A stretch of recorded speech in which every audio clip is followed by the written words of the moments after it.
आ रहलै जे जतेक भी अहाँके पंडित जी के देखै छियै, पंडित जे छै बाहर सेहो आबि रहल छै, तऽ बनारस छै, मथुरा छै, अयोध्या छै।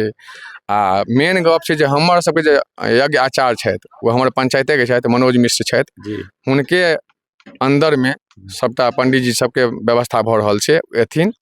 आ कथावाचक जे छथि ओ जानकी शरण छथि, जे दरभंगा के छथि। अच्छा, और जेनाकि यज्ञ सबमे देखल जाइ छै जे रामलीला, रासलीला बहुत तरहक रहल, तऽ ई सबके की कोना आयोजन छै? रामलीला आ रासलीला दुनू जे छै अयोध्येके छियै।